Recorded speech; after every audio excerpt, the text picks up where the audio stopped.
Hello viewers, welcome back to my channel. ಯಾರಿನ್ನೂ ನನ್ನ ವೀಡಿಯೋನ ಸಬ್ಸ್ಕ್ರೈಬ್ ಮಾಡ್ದಲೇ ನೋಡ್ತಿದ್ದೀರಾ, ಸಬ್ಸ್ಕ್ರೈಬ್ ಮಾಡಿ ಆ್ಯಂಡ್ ಫ್ರೆಂಡ್ಸ್ ಆ್ಯಂಡ್ ಫ್ಯಾಮಿಲಿಗೆ ಶೇರ್ನ ಮಾಡಿ ಅಂತ ಕೇಳ್ಕೊಳ್ತಾ ನನ್ನ ಲಾಗ್ನ ಸ್ಟಾರ್ಟ್ ಮಾಡ್ತಿದ್ದೀನಿ. ನಾಳೆ ನಮ್ಮ ಅಕ್ಕನ ಮನೇಲಿ ಸತ್ಯನಾರಾಯಣ ಪೂಜೆ ಇರೋ ಕಾರಣ ನಾನು ಬ್ಲೌಸ್ನ ಸ್ಟಿಚ್ ಮಾಡ್ಕೋಬೇಕು ಅಂತ ರೆಡಿ ಮಾಡ್ಕೋತಿದ್ದೆ.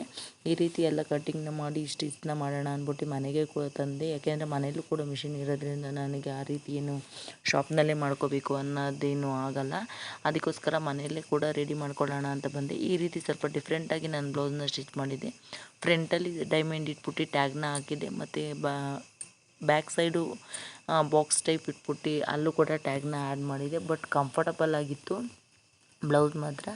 ಏಕೆಂದರೆ ನಾನು ಮದುವೆ ಮುಂಚೆನೇ ಕಲ್ತಿರೋದ್ರಿಂದ ತುಂಬಾ ಈಸಿ ಅಂತಲೇ ಹೇಳ್ಬೋದು.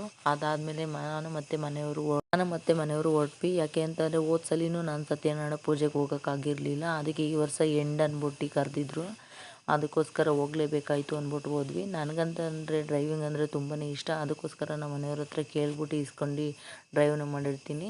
ಆದರೆ ನಮ್ಮ ಮನೆಯವರು ಕೂಡ ತುಂಬಾ ಖುಷಿಯಾಗಿ ಕೊಡ್ತಾರೆ. ಯಾಕೆ ಅಂತಂದರೆ ಕಲಿತಾ ಎಕ್ಸ್ಪೀರಿಯೆನ್ಸ್ ಆಗುತ್ತೆ ಅನ್ನೋ ಕಾರಣಕ್ಕೆ ಅವರು ಕೂಡ ಕೊಡ್ತಾರೆ. ಅದಾದಮೇಲೆ ಮಧ್ಯೆ ನಗಾಡ್ಸೋದು ಮಾತಾಡ್ಸೋದು ಮಾಡ್ತಿರ್ತಾರೆ.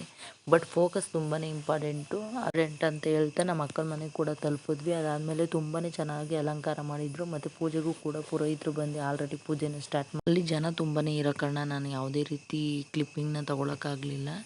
ಒಬ್ಬರಾದ್ಮೇಲೆ ಒಬ್ಬರು ಬರ್ತಿದ್ದೆ. ಅದಾದಮೇಲೆ ನಮ್ಮ ಮನೆಯವ್ರ ಅತ್ತೆ ಮಗಳು ಮನೆಗೂ ಹೋದ್ವಿ. ಅವರು ತುಂಬ ಸಿಂಪಲ್ ಆ್ಯಂಡ್ ನೀಟಾಗಿ ಮಾಡಿದರು. ಅವರು ಕೂಡ ಸತ್ಯನಾರಾಯಣ ಪೂಜೆನೇ ಮಾಡಿದರು. ಈಗ ಶ್ರಾವಣ ಬಂದಿರೋದ್ರಿಂದ ಸತ್ಯನಾರಾಯಣ ಪೂಜೆ ಮತ್ತು ಮಹಾಲಕ್ಷ್ಮಿ ವ್ರತ ಯಾವಾಗಲೂ ಇದೇ ಇರುತ್ತೆ ಪ್ರತಿ ಶುಕ್ರವಾರ. ಇವತ್ತಿನ ದಿನ ಹೀಗಾಗಿತ್ತು. Thank you for watching.